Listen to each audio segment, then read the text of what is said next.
क्या top boys होंगे आपके और क्या टॉप सेल्स होंगे इस मार्केट में?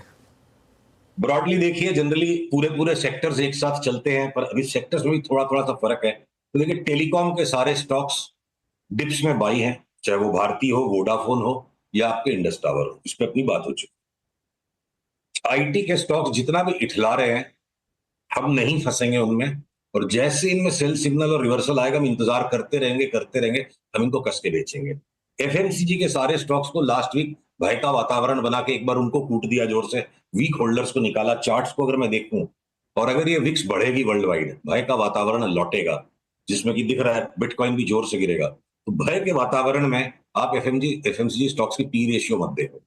ये एंटी फियर ट्रेड है, और सबकी चार्ट्स बिल्कुल स्ट्रांग है। चाहे वो लीवर हो, तगड़ा करेक्शन दे चुका है लीवर, वापस नए हाई में जाएगा। टाटा कंज्यूमर नए हाई में जाएगा, इवन टाइटन नए हाई में जा सकता है। तो आपके ब्रिटानिया जो है, मेरे को लगता है 40-50% बढ़ जाए, नेस्ले 30% बढ़ जाएगा। तो सेफ हेवन ट्रेड जो है एफएमसीजी है।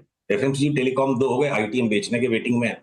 और हम एक बार के लिए ऑयल एंड गैस स्पेस के अंदर जो भी रिफाइनरीज हैं, एचपीसीएल बीपीसीएल में वेरी शॉर्ट टर्म 1 महीने की मंदी करके 10-12-15% कमाने की कोशिश करेंगे। पर वहीं एमआरपीएल और चेन्नई पेट्रो, अनुज पिछले साल अपनी बात होती थी, 8-8 10-10 गुना पैसा हो गया उसमें, और सब खा पी के निकल गए, भूल गए उन स्टॉक्स को। अब उन पे नजर गड़ाने का टाइम आ गया है। अगले करेक्शन के बाद देखना है, अभी अनुमान है, बाद में जब ट्रेड आएगा तो मैं कंफर्म करूंगा। हो सकता है एमआरपीएल और चेन्नई में 2025 में वापस पैसा 3 गुना 4 गुना करने का मौका मिले, तो हम उनको बेचने की गलती नहीं करेंगे। पुल बैक हम उन्हें लेंगे। HPCL BPCL short term trading कर सकते हैं। ओएनजीसी, ऑयल इंडिया, ये सारे स्टॉक्स को, आईओसी को हम पुल बैक में बाई करेंगे। तो बचे क्या आपके बैंक्स? बड़े बैंक्स में इंडसइंड बैंक का जो होना था, कचूमर निकल चुका है, उसको हम बाई ट्रेड की तरफ नजर गड़ाए बैठे हैं। बाकी के जो बड़े बैंक है, आईसीआईसीआई, एसबीआई, एचडीएफसी बैंक और इवन एक्सिस बैंक, हमको नहीं लेना है, हम बेच बेच के ही काम करेंगे। परंतु अगर पीएसयू बैंक्स हैं या फिर जो छोटे वाले बैंक्स हैं, आरबीएल, बंधन, इनको हम पुलबैक्स में लेंगे। पीएसयू बैंक्स में भी हम बाई करेंगे। तो स्प्रेड अलग अलग। इंश्योरेंस के स्टॉक्स हमको सबको सारे के सारे बाई करने, हम इंतजार में, जैसे ट्रिगर आएगा हमको लेना है।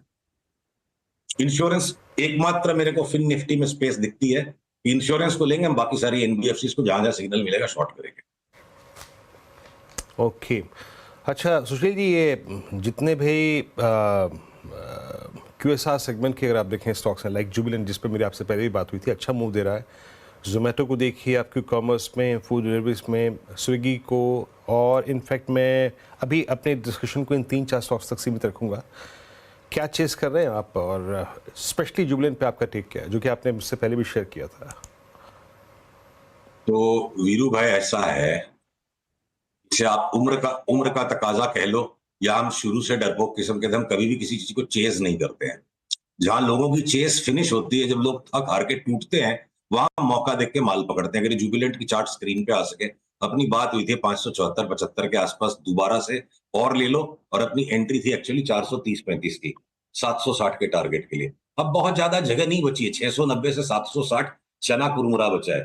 देखिए, केडियानॉमिक्स को खराब आदत पड़ चुकी है, हम मोटी मलाई खोजते हैं और वो हमें मिल जाती है, तो हमें छाछ फूकने में इंटरेस्ट नहीं है। अब जुबिलेंट हमारे हिसाब से छाछ बच गया, ऐसे 10-15% बचे तो छाछ हो गया, हम लास्ट के इस ट्रेंड को राइड करेंगे। अब आ जाते हैं जो न्यू एज स्टॉक्स है। अब जोमेटो पे ठीक है, मैं अच्छी तरह से रॉन्ग हो चुका हूं पास्ट में।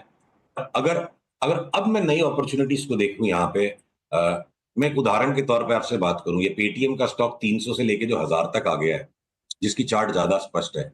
कल हमने रात को ऐसे छेड़छाड़ करने के लिए ट्वीट भेजा, देखें क्या लोगों की संवेदनाएं हैं, कि 1150 की तेजी नहीं लगती, वापस पेटीएम 200 लगता है। तो जब आएगा सिग्नल तब देखेंगे। अब यहाँ से बड़ा ट्रैप मेरे को लगता है सारे न्यू एज स्टॉक्स में। अब वो जोमेटो में एक बार हम रॉन्ग हुए, इसका मतलब हम डरते रहेंगे जरूरी नहीं है। जोमेटो हो सकता है 350 नहीं दिखाए, वापस 150 रुपया हो जाए, देखेंगे क्या होगा। रिस्क बहुत ज्यादा हाई है इन स्टॉक्स में, और रिवॉर्ड बहुत लिमिटेड बचा है। अब शॉर्ट टर्म में 15% कमाना है जोमेटो में, उसकी वॉलेटिलिटी इतनी हाई है, तो हमारे बस का स्टॉक नहीं इस वक्त। हम फिलहाल ये पेटीएम, जोमेटो, स्विगी, इस सब टाइप के स्टॉक से थोड़ा सा परहेज रखेंगे और वेट करेंगे। हमें सेल का सिग्नल मिलेगा तो पार्टिसिपेट करेंगे, वरना हम नहीं करेंगे। और ये मेटल्स पे क्या व्यू है आपका? मेटल्स में कुछ कर रहे हैं आप सुशील जी इस बात? सॉरी, सुनाई नहीं पड़ा। मेटल्स देखिए, मेटल्स में क्या है ना, अलग अलग चीजें हो रही हैं। तो एनएमडीसी के अंदर हो सकता है कि वापस एक 6 महीने का ट्रेंड वर्कआउट हो जाए, रिवाइव हो जाए वो ट्रेंड। और नैल्को का टॉप लगता है हो चुका, हिंडाल्को लगता है कि खाली नॉइज ही रहेगा, steel authority of India limited और थोड़ा सा नीचे पुल बैक आए तो ले। तो मेटल के स्टॉक्स के अंदर अभी हम रास्ते के बीच में, दोनों साइड ही, मतलब कड़क नहीं है मामला। कुछ स्टॉक्स ऐसे जो और पुल बैक हो जाए तो लें, कुछ स्टॉक्स ऐसे जो और थोड़ा बढ़ जाए तो उनको शॉर्ट करें। इस मेटल से हम थोड़ा परहेज रख रहे हैं, देख रहे हैं, वॉच करेंगे, जब प्रॉपर एक्सट्रीम्स मिलेंगे तब उनमें काम करेंगे। एक MOIL है जिसको हमने आपको सबको लेने के लिए कहा था, मल्टी बैगर मूव, और वो बहुत स्ट्रांगली ट्रेंड डेवलप होता जा रहा है। MOIL में हर पुल बैक पे हम और ऐड कर सकते हैं। मैंगनीज के स्टॉक्स में तेजी, बाद बाकी के मेटल स्टॉक्स मिक्स्ड हैं इस वक्त। ओके, मीनवाइल निफ्टी में बहुत शार्प कोलैप्स आ रहा है अब 24,430 पर निफ्टी, मतलब फॉरगेट अबाउट 10 डे EMA 24,500 छोड़िए, अब 20 डे एक्सपोनेंशियल मूविंग एवरेज पर भी। और बैंक निफ्टी में एक बड़ा शार्प मूव 53,000 पर इस समय आप आता हुआ आपको दिखाई पड़ेगा यहाँ पर। तो काफ़ी स्टॉक्स में मूव्स आ रहे हैं। सुशील, ये एक्सचेंजेस, म्यूचुअल फंड्स, डिपॉजिटरीज, इन सब स्टॉक्स में क्या करें? इनमें सब में शानदार तेज़ी रही है। BSE तो आपका एक ज़माने में बहुत सबसे शानदार कॉल्स में से एक था, उसमें तो 10 गुना का मूव भी आया था। अब क्या कॉल है इन सब स्टॉक्स में? आखिरी ट्रेड हम 2800 में लेकर के 3600-3700 में निकल गए, उसके बाद अब ये जो है ना स्ट्रेटोस्फीयर के बाहर, जो हमारे समझ के बाहर हो गया। इसके चार्ट के पैटर्न्स पकड़ना बहुत कठिन है। तो जो बहुत मोटा मुनाफा कहीं मिल जाए ना, उस गली में दोबारा लौट के मत जाओ, नहीं तो थप्पड़ मार के पैसे वापस ले लेता है मार्केट। तो हमने BSE से, CDSL से अब सबसे परहेज कर लिया है, पराये हो गए हमारे लिए। ब्रोकिंग स्पेस में एक एंजल वन के ऊपर हमारा फोकस है, जो हर पुल बैक में ऐड करने योग्य है। और बाकी के ये जो म्यूचुअल फंड्स और ये सारी स्पेस से अब हम वी आर डन विद। अभी लास्ट के 10-15% रेसिडुअल रिटर्न्स के चक्कर में हमको वहां सारी कमाई वापस नहीं देनी, हम दूर रहेंगे उससे। ओके, चलिए सुशील जी, बहुत बहुत शुक्रिया आज हमारे साथ जुड़ने के लिए। और